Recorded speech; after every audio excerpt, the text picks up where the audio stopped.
जय श्री कृष्ण दोस्तों, स्वागत है आपका हमारे इस चैनल मिष्टी वाणी पर। आज की खास वीडियो में हम जानेंगे कि श्रीमद् भागवत गीता के छठे अध्याय ध्यान योग या योग के माध्यम से आत्मा की उन्नति के विषय में है। इसमें भगवान श्री कृष्ण ने अर्जुन को ध्यान और साधना के माध्यम में आत्मा की शुद्धि और मोक्ष प्राप्ति के मार्ग को शिक्षा दी है। यह अध्याय कुल 47 श्लोकों में बांटा गया है।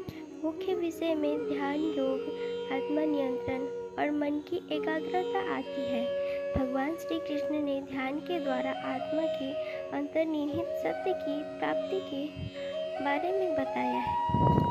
ध्यान की पद्धतियाँ शारीरिक और मानसिक नियंत्रण के माध्यम से आत्मा की शुद्धि का मार्ग दिखाया गया है।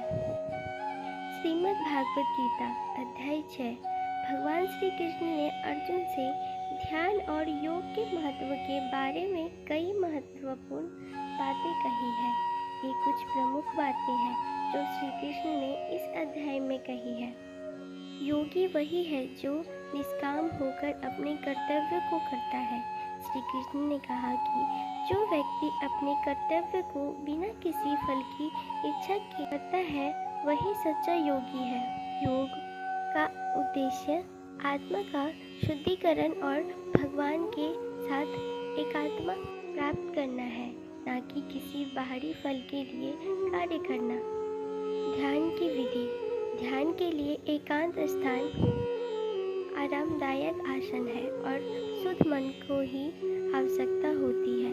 ध्यान करते समय साधक को पूरी तरह से अपने आत्मा पर ध्यान केंद्रित करना चाहिए। शरीर और मन दोनों संयमित और शांत रखना चाहिए। मन का नियंत्रण सबसे कठिन है, लेकिन अभ्यास से संभव है।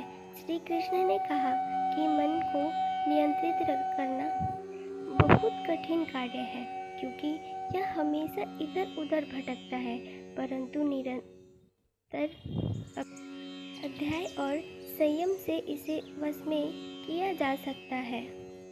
योगी का मानसिक स्वरूप। श्री कृष्ण ने बताया कि योगी वही है जो अपनी इच्छाओं और वासनाओं को नियंत्रित कर सके और जिसका मन हमेशा शांति में रहता है। ऐसे योगी को किसी भी परिस्थितियों में कोई विचलन नहीं होती। श्रेष्ठ योगी वही है जो भगवान के प्रति भक्ति रखता है। भगवान श्री कृष्ण ने कहा कि सबसे श्रेष्ठ योगी वही है जो भगवान के प्रति अटूट भक्ति और निष्ठा रखता है। यह योग भक्ति और साधना के संयोग से प्राप्त होता है।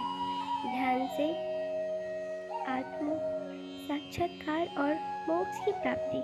श्री कृष्ण ने कहा, ध्यान के द्वारा व्यक्ति अपने भीतर के सत्य को पहचानता है और आत्मा का अनुभव करता है। यही ध्यान की सही सिद्धि है जो व्यक्ति को मोक्ष की ओर अग्रसर करता है। भगवान श्री कृष्ण ने इस अध्याय में यह स्पष्ट किया है कि योग विशेष रूप से ध्यान आत्मा की शुद्धि और आत्म साक्षात्कार का एक महत्वपूर्ण साधक है। योगी वही है जो अपनी इच्छाओं और मन को नियंत्रित करता है और जो अपने कामों को निष्काम भाव से करता है।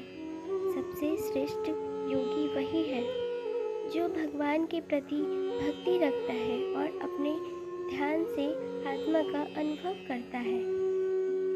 इस अध्याय के ज्ञान के साथ श्रीमद् भागवत के छठा अध्याय समाप्त होता है। आगे के अध्याय में और भी ज्ञान छुपा हुआ है जिसे जानना हर मनुष्य के लिए लाभकारी है। इसलिए हमारे चैनल को सब्सक्राइब करें ताकि अगली शिक्षाएं आपसे छूट न जाए। फिर मिलेंगे दोस्तों अगले अध्याय में। तब तक के लिए जय श्री कृष्ण।